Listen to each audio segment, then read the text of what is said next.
May mga gusto lang po akong i-clarify doon sa mga interviews at mga sagot ng nanay ko po sa mga interviews niya po. Unang-una po yung 70K na incentives po na sinasabi niya from World Championships 2021 po. Unang-una po 2022 po yun. At hindi lang po 70K yung na-receive ko po doon. Alam ko 6 digits po yun. Dahil dalawa po yung nakuha kong medalya. After nun, mga bandang December, umuwi ako sa Pilipinas. Nagkikita kami ng mama ko.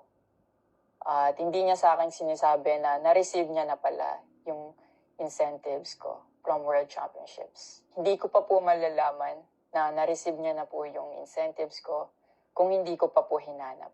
Never ko na po na-receive yung incentives ko po na yon. At never ko na rin naman po na hiningi yun sa kanila. Binigay ko na at wala na po yun sa akin. Ang sa akin lang naman, gusto ko malaman kung saan napunta yung incentives ko po na yun.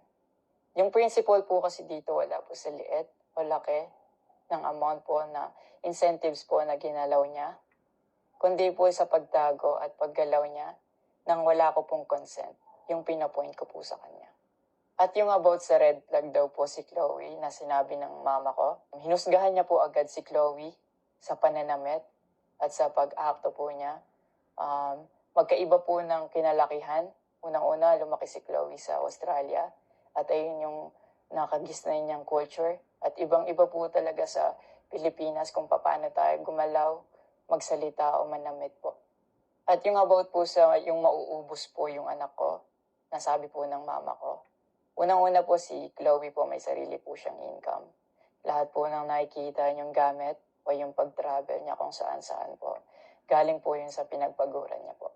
At bakit naman po ako mauubos? Kaya nga po nang sinabi ko, si Chloe po may sarili po siyang income. And lahat po ng bank account ko po nasa mama ko po. At may mga instances po talaga na si Chloe po yung sumasalo sa akin that time po. Bukod sa incentives po, nasa kanya din kasi yung bank account ko sa monthly allowances sa pag-gymnastics ko. And nung nakuha ko na yung bank account ko po na yun, doon ko po nalaman na inuubos niya po yung laman nun. And nasa akin po yung mga bank statement ng withdrawal po na ginagawa niya po. Sabi niya po nagsimula daw yung hindi namin pagkakaintindihan dahil kay Chloe daw po. Opo, totoo po yun. Dahil ever since unang-una pa lang, ayaw niya na kay Chloe kahit hindi niya pa po nakikita or nakikilala in person. And mas nagkalabuan po kami nung naglagay po ako ng boundaries sa relationship ko. Kasi pinaglaban ko po si Chloe dahil gusto ko po siya. Yung about sa training camp na kinikwento niya na si Chloe dapat wala na daw doon, sabi ng former coach ko pagdating nung dalawang magti-training camp doon. Usually, kapag magti-training camp kami, palaging naka-hotel. And miscommunicated yon na doon pala sila sa akin na mag-i-stay. Hindi rin totoo na pagpunta nila doon, nung dalawang bata, dapat wala na si Chloe kasi sabay-sabay silang pumunta doon. Actually, nagulat pa yung former coach ko kasi nandun si Chloe. Minelcome naman namin sila talaga. Nag-prepare kami para sa kanila. So, hindi ko alam kung bakit ganun yung mga sinasabi niya. At yung sinasabi niya po na yung dalawang bata po dahil si Chloe yan doon, yung nakabalandra daw yung puwet po. Bilang nakakatandang kapatid po, bilang boyfriend ni Chloe po, at bilang ate at kuya po, kami po aalagaan po namin sila. Hindi namin po gagawin yung mga iniisip niya na gano'n ang dumi niya mag-isip at hindi appropriate yon para sa akin at disrespectful yon actually sa akin and kay Chloe po. Eh, yung sinasabi niya na so dapat wala daw pong outsider or guest po doon sa apartment ko po. Di din po yung totoo kasi wala naman pong naka-indicate or nakalagay sa contract na bawal yung guest or outsider sa loob po ng apartment po. And actually, invited po si Chloe ng former coach ko from Japan nung SEA Games pa lang po sa Vietnam. So, sinabihan kami na invite mo na lang si Chloe sa Japan and doon kayo mag-hangout. Sabi niya pa na feeling niya daw nilalayo ako ni Chloe sa kanila. Unang-una po yun, months before nun, kasi uuwi ako parang 3 days yun. Sinabihan ko na sila na mag-i-spend time ako kay Chloe. Nagpunta kami sa Baguio. Sinama ko si Chloe, nag-spend time kami. Nakikipaghalubilo naman po kami, hindi naman ako nilalayo ni Chloe. Actually, pumunta pa kami sa Pangasinan.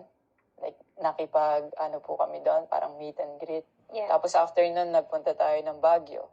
And then, ikaw pa nga nag-aya na yung sa bike. Yeah, Because we didn't tayo. know what to do Yeah. after nung kumain, because they were like, oh, what do we do? I was like, oh, let's go sa Burnham Park Yeah. so that we can take the little kids to go biking. Yeah. So I'll just attach a screenshot of me saying sorry at that time if they felt left out when we were all hanging out sa Baguio. So you guys can Yeah. just pause and read. Actually, nagkita po yung mama ko and yung family ni Chloe twice po.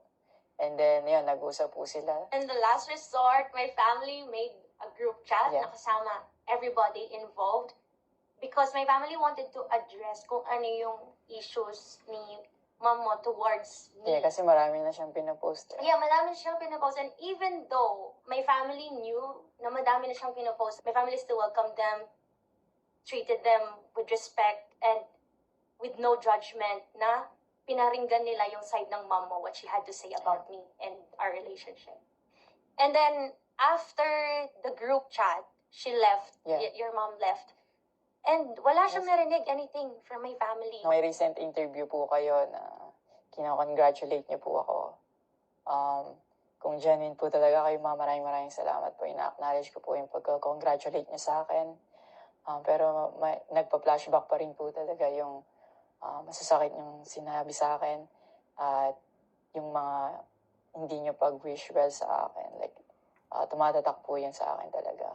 Ang message ko po sa inyo, na mag-heal kayo, mag-move on, at napatawad ko na kayo long time ago po. Pinagpipray ko na maging safe kayo palagi at nasa maayos kayong kalagayan dyan lahat. Tigilan na po natin to at i-celebrate na lang po natin yung mga ginawa po ng paghihirap, pagsasakripisyo ng bawat atletang Pilipino dito sa Olympics.